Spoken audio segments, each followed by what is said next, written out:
Selamat bergabung dengan Wahana Fisika Ceria dalam seri Optik Geometrik 3. Kali ini akan membahas tentang cermin dan permasalahannya yang merupakan implikasi refleksi cahaya. Bahasan kita meliputi cermin datar, cermin cembung, dan cermin cekung. Marilah kita ikuti bersama pembahasan tentang cermin datar. Perhatikan hasil pembentukan bayangan pada cermin datar dalam tayangan ini.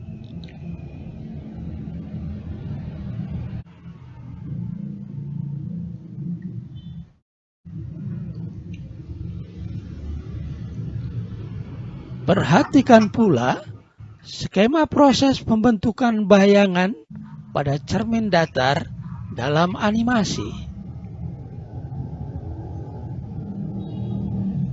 Diskusikan fenomena yang terjadi.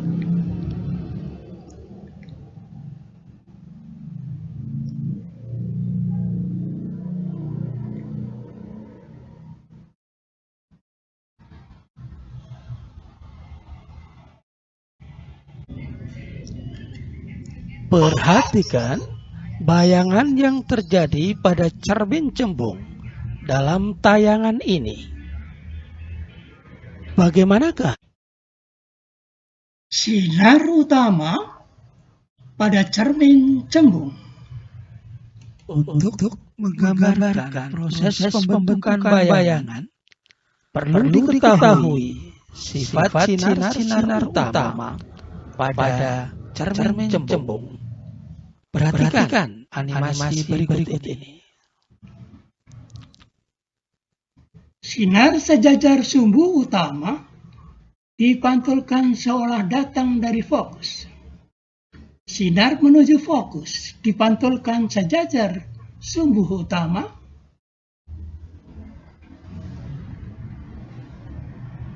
Dan sinar menuju ke pusat kelengkungan dipantulkan kembali searah semula.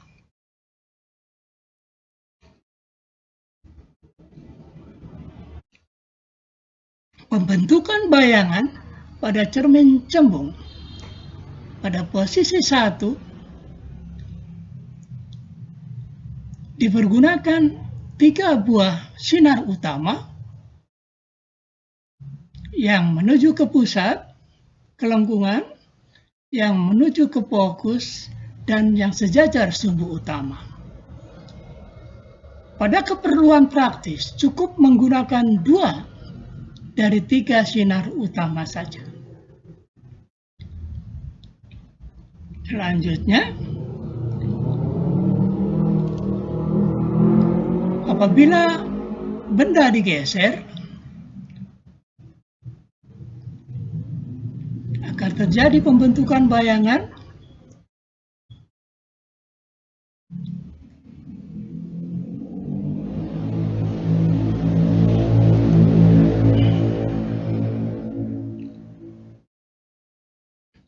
Selanjutnya, pembentukan bayangan dari benda maya. Benda maya adalah benda yang dibentuk oleh proses pembentukan bayangan yang lain. Misalkan, oleh lensa. Sehingga diperkirakan, diprediksi bahwa bayangan oleh lensa tersebut terletak seperti ini. Maka akan terjadi proses pembentukan bayangan oleh cermin sebagai berikut.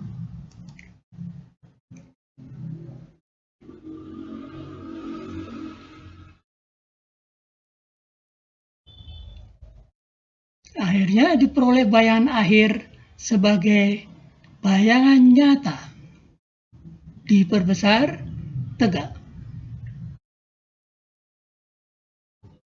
Reflektor cembung. Kali ini kita akan menurunkan formula hubungan antara jarak benda dengan jarak bayangan dan fokus cermin cembung. Sebuah benda titik di P berada di depan cermin cembung. Dengan prinsip pemantulan di titik R, maka akan terjadi bayangan maya di titik Q. Dengan memperhatikan bagian-bagian pada animasi, diskusikan bentuk hubungan antar variabel yang dapat diformulasikan.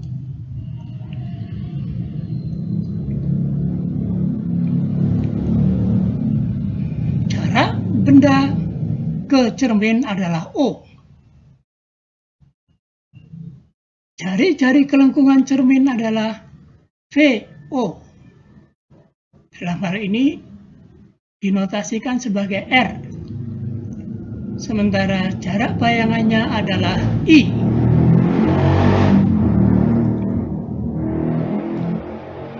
Untuk sudut kecil sinar paraksial, berlaku sudut radian sebanding dengan tangan sudut tersebut. Untuk sudut alfa kecil, maka RV dianggap tegak lurus sebagai garis lurus yang tegak lurus sumbu utama. Sehingga berlaku hubungan semacam ini. Alfa sebanding dengan tangan sudutnya untuk sudut kecil, harganya adalah RV per VP atau RV per O. Demikian juga untuk beta, untuk sudut kecil, tangannya adalah RV per R. Karena posisinya berada di sebelah kanan kelengkungan, nilainya negatif. Gamma untuk sudut kecil, tangannya adalah RV per I, negatif. Sementara theta, sudut luar, ini adalah sudut luar dari POR adalah besarnya beta tambah gamma. 2 theta besarnya adalah alfa tambah gamma. Nah, dari ketiga hubungan-hubungan ini diperoleh semacam ini, 1 per O tambah 1 per I adalah 2 per R. Bila sinar datang sejajar sumbu utama, maka O-nya dianggap tidak berhingga, sehingga 1 per tidak berhingga adalah 0. Maka I adalah sebagai fokus. Sehingga 1 per F sama dengan 2 per R. I adalah fokus. 1 per F adalah 2 per R. Dan F-nya adalah setengah R.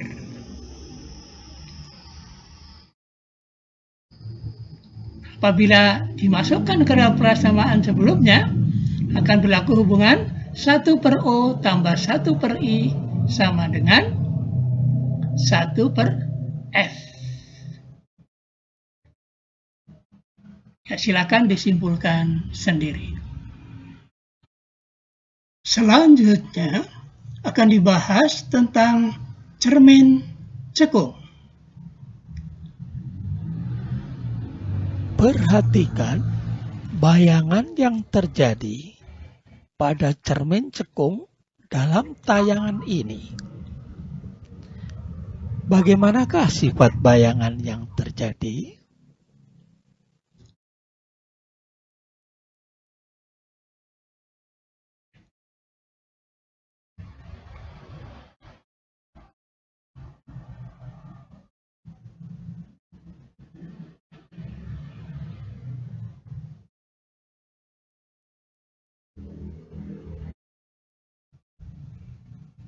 Untuk menggambarkan proses pembentukan bayangan, perlu diketahui sifat sinar-sinar utama pada cermin cekung.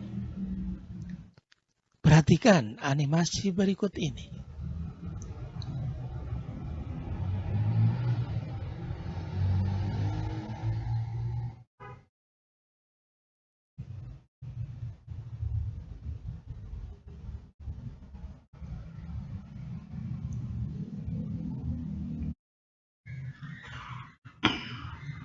Pembentukan bayangan pada cermin cekung.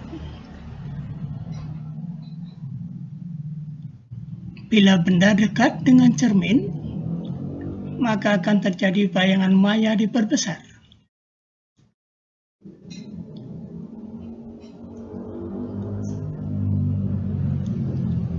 Apabila benda dijauhkan, akan terjadi bayangan nyata diperbesar.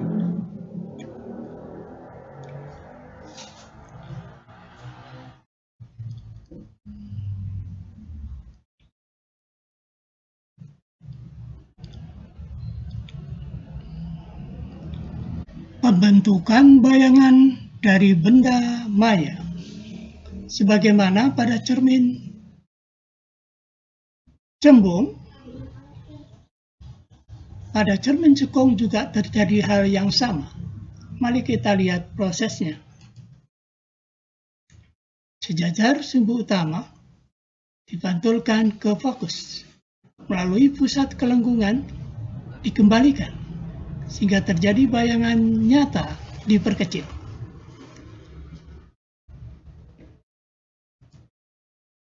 Reflektor cekung akan menurunkan formula hubungan antara jarak benda, jarak bayangan, dan fokus cermin.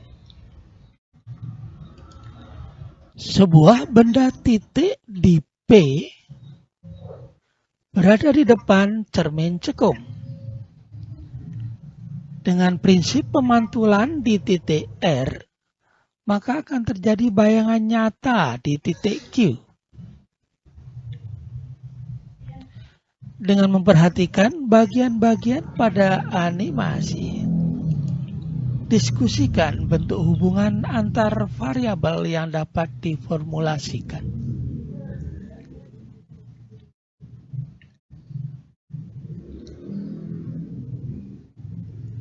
Terjadi proses penurunan hubungan sebagaimana halnya pada cermin cembung. Terakhir diperoleh fokus adalah setengah R dan dimasukkan dalam persamaan sebelumnya akan terjadi hubungan 1/O tambah 1/I sama dengan 1/F.